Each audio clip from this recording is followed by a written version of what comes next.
This is The Fifth Estate, a conversation between young African scholars from the Fort Hall School of Government and Professor Mutahi Ngunyi. This Sunday, we will write a second letter to William Ruto, and with a copy to the Gema Nation.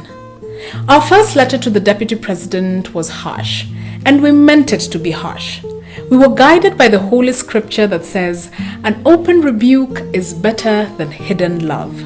We did not lie to William Ruto. We told him the truth about what we saw. Today we will give him the second part of our truth, and will repeat something we have said in the past. Ruto will not become president. He will be made president. But we need to revise this statement.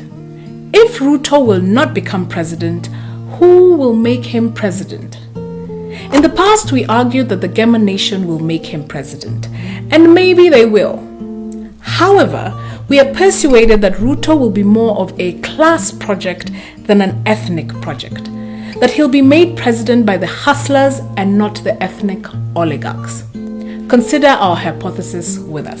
If Ruto is a class project and not a project of the ethnic oligarchs, what does this mean? Is this the end of ethnicity and the beginning of a class war? We have no idea. However, we discern one thing. Ruto will be made president with or without the Gema oligarchs. Ruto will not be made president by the ethnic oligarchs. He will be made president by the hustler nation. He will be a project of the wretched of the earth, a project of the hustler nation. Because of Ruto, henceforth, any chicken seller in Kenya can aspire to become president regardless of tribe. Because of Ruto, anyone described as the wretched of the earth can aspire to become president. Uhuru and Gideon Moi are sons of presidents. Raila is the son of a vice president, and Mudavadi is the son of a powerful minister. Ruto, on the other hand, is the son of a man whose name no one knows. And this is why Ruto will become president. He represents most of us, tribe or no tribe. This man is from the hustler nation, and the hustler nation will take over in 2022.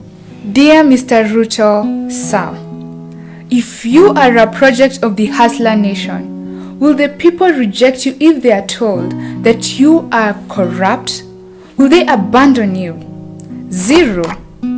If a citizen from the hustler nation met corruption today, how would they behave? Would they run to Maraga and tell him that they saw corruption? Or would they eat corruption and tell no one? The hustler will eat corruption and tell no one. And our independence heroes ate corruption without telling anyone. This is why their sons are ahead of you, Mr. Ruto. People accusing you of corruption are not from the hustler nation. They are beneficiaries of corruption created by their fathers at independence. Now I will raise a second point. Mr. Ruto, sir, does your father have a name? Or is his name the same as that of our fathers? The tribal oligarchs call them Wewe. Wewe Askari, Wewe Dereva, Wewe Messenger.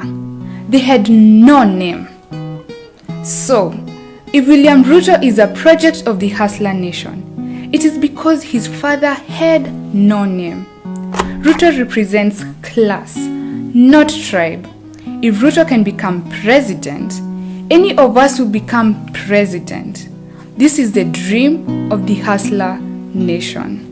Dear Mr. Ruto, sir, for you to succeed as a project of the hustler nation, you must remember 3 things. 1, all politicians are like diapers, and they both need to be changed frequently for the same reasons.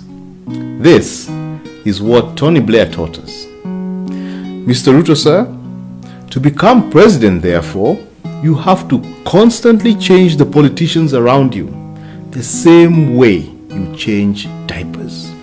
And you have to do this or you will be suffocated by the stench they produce. 2, to become president, you must engage opposition politicians. But you must remember one thing as you do this.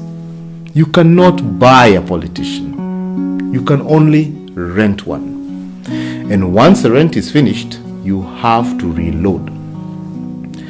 All the political delegations you have received in your current office this week are rented. You have not bought them. And once the rent expires, they will betray you. 3. To become president, you must buy Miguna. You must pump money into the cause of this man. If you support him, he will neutralize Raila for you. And if you do not neutralize Raila, he will complicate your bid for the presidency. In sum, Miguna is a product of the hustler nation. You support him, you win. I believe in the hustler nation, and I believe in its power, and I'm actually a member of the hustler nation. If a chicken seller like William Ruto can become president, then the hustler nation is a secret to be discovered. Ruto is not ashamed of his past. He is not ashamed of his past as a chicken seller, as a hustler, and as a KYM. In fact, he carries these labels of shame on his shoulder with pride. And because of this, he will walk into the presidency as a former chicken seller, and he will represent our aspirations as a nation of hustlers with pride. His symbols of struggle are powerful, in my view. They give us hope. They instruct us not to be ashamed of who we are. If your father had no name, like William Ruto's dad, you can beat the odds and become president. And this is why the Gema nation is fascinated by William Ruto.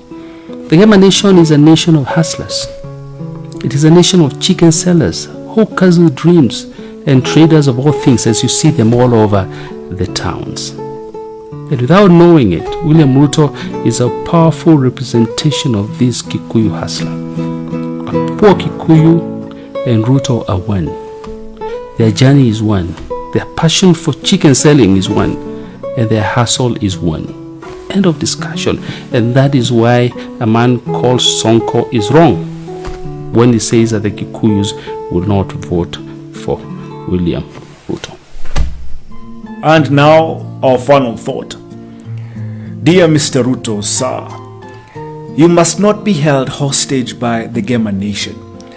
You must become a project of the hustler nation. You must not become a slave of the Gema promise. You must become a maker of dreams, a champion of the hustler's dream. Mr. Ruto, sir, this is what you have taught us. You taught us that the dreams of a hustler will take you further than the plans of a tribal oligarch. That the dreams of a man whose father has no name are bigger than the history of a man whose name is dying. And this is what we understood you to mean. That the Odinga name is dying. The Moi name is dying. But the name of the hustler nation is rising. Mr. Ruto, sir, your mission for country is to break the yoke that binds us. You must break the yoke of tribal oligarchs. And how you will do it, we do not know. But what we know now is this.